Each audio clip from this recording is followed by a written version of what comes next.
तर बघा विद्यार्थी मित्रांनो, आपण पहिल्यांदा SN2 रिॲक्शन मेकॅनिझम बघितलं. आता SN1चं समजून घेऊ थोडक्यात. तुम्हाला लॉजिक काय नेमकं ते कळलं पुरेसं आहे मला त्या आता सध्या तरी. पुन्हा आपल्याला घ्यायचंच आहे. SN1 reaction mechanism full form substitution nucleophilic unimolecular. ती जी मागची रिॲक्शन बघितली होती ती बायमॉलिक्युलर होती, कारण त्या ठिकाणी 2 मॉलिक्युलवरती रेट तुमचा डिपेंड करत होता रिॲक्शनचा. ही जी रिॲक्शन आहे ही काय आहे? SN1 रिॲक्शन SN1 युनिमॉलिक्युलर रिॲक्शन आहे. म्हणजे याच्यामध्ये काय असणार आहे तुम्हाला थोडक्यात आयडिया येणारच आहे आता पुढे. बघा, सुरुवातीला जनरल रिॲक्शन कन्सिडर केली आहे. Consider the hydrolysis of tertiary butyl bromide with aqueous KOH. Tertiary butyl bromide घेतला, ॲक्वियस KOH घेतला, बॉईल केलं का आपल्याला टर्शरी ब्युटिल अल्कोहोल तयार होईल. माहिती आहे सर्वांना, 11वीत झालेलं आहे. RX इकडे KOH किंवा NaOH घेतला का इकडे ROH होतो, सगळ्यांना माहिती आहे. ठीक आहे. सबस्टिट्यूशन रिॲक्शन आहे, नावातच अर्थ आहे त्याचा. SN1 substitution nucleophilic. ठीक आहे. युनिमॉलिक्युलर आणि बायमॉलिक्युलर असे 2 प्रकार आपण शिकतो आहे. त्यातला SN2 आपला झाला, SN1 आता बघतो आहे. या ठिकाणी टर्शरी ब्युटिल ब्रोमाइडचं एक्झाम्पल घेतलं. कायनेटिक्स ॲज युजल मागच्यासारखंच याचंसुद्धा. कायनेटिक्स आपल्याला माहिती आहे, it is a branch of chemical kinetics is a branch of chemistry which deals with study of rate of reaction and factors affecting on rate of reaction. म्हणजेच रिॲक्शनचा जो rate आहे त्याच्यावरती कोणते फॅक्टर अफेक्ट करतात. टेम्परेचर असेल, pressure असेल किंवा इतर काही गोष्टी आहेत, कॅटलिस्ट असेल, रिॲक्शन मेकॅनिझममध्ये ते सर्व आपण काही बघत असतो. ठीक आहे. आता तिथे ते फिजिकल केमिस्ट्रीचा पार्ट आहे. इथे ऑर्गॅनिक केमिस्ट्रीमध्ये ॲक्च्युली ते आपल्याला इथे शिकायचं आहे. ठीक आहे. ते थेरॉटिकल आहे. Rate is directly proportional to concentration of tertiary butyl bromide only. ठीक आहे. तिथं काय होतं, दोघी रिॲक्टंटवरती रेट डिपेंड करत होता. इथे फक्त कोणाच्या कॉन्सन्ट्रेशनवरती रेट डिपेंड करतो आहे, तर टर्शरी ब्युटिल ब्रोमाइडच्या. ठीक आहे. मग रेट प्रोपोर्शनॅलिटी साईन होतं, इथे इक्वल करण्यासाठी कॉन्स्टंट घेतला K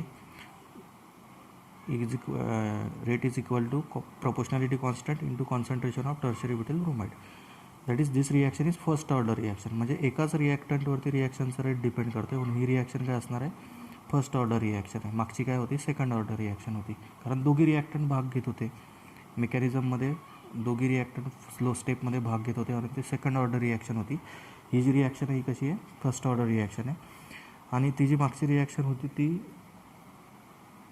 1 स्टेप रिॲक्शन होती. म्हणजे एका स्टेपमध्ये तुमचा न्यूक्लिओफाईलने अटॅक केला आणि एका स्टेपमध्ये तुमचा प्रोडक्ट तयार झाला. तसं इथं नाही आहे. ही जी रिॲक्शन ही 2 स्टेप रिॲक्शन आहे. आता बघणारच होतो आपण, मेकॅनिझम बघायचं आहे. स्टेप 1 2 स्टेप रिॲक्शन हे मी अगोदरच तुम्हाला सांगून टाकलं त्याच्यासाठी.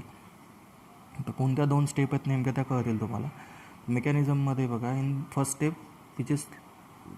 Step of this reaction which is slow formation of carbocation takes place. बघा, आता इथे लिहिताना काय असं लिहिलं आहे मी, in first step which is slow step म्हणजेच RDS. आता RDS म्हणजे नेमका काय प्रकार आहे, तर RDS म्हणजे असं तुमचं रेट डिटरमायनिंग स्टेप. ते कायनेटिक्स चॅप्टरमध्ये तुम्हाला शिकायचं हे सर्व, रेट डिटरमायनिंग स्टेप.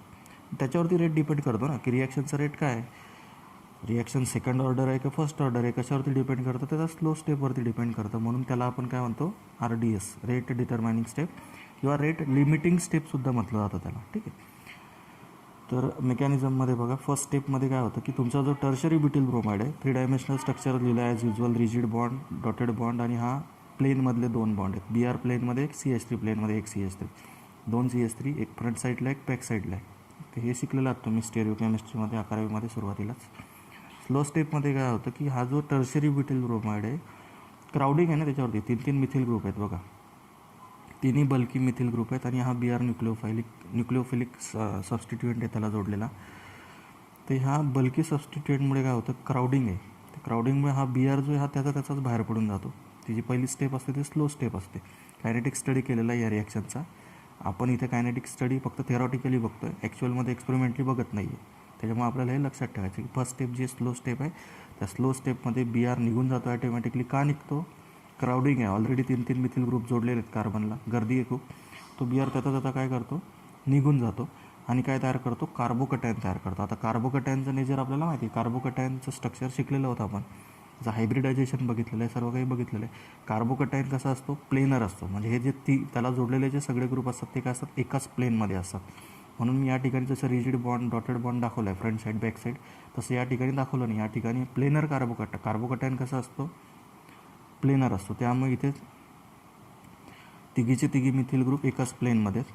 ठीक आहे. मग हा इंटरमिडिएट फॉर्म झाला फर्स्ट स्टेपमध्ये. सेकंड स्टेपला काय होतं बघा, सेकंड स्टेपमध्ये तुमचा जो प्लेनर कार्बोकॅटायन आहे त्या प्लेनर कार्बोकॅटायनच्या फ्रंट साईडने ॲज वेल एज बॅक साईडने न्यूक्लिओफिलिक अटॅक होतो.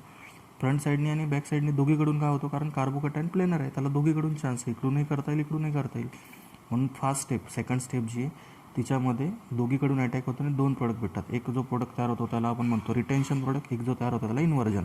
आता रिटेन्शन आणि इन्व्हर्जन काय प्रकार आहे, तर फ्रंट साईडनी म्हणजे जिकडे तुमचा अगोदर BR जोडलेला होता त्या साईडनी जो OH अटॅच केला, सबस्टिट्यूट केला, तर त्या प्रोडक्टला म्हणायचं रिटेन्शन प्रोडक्ट.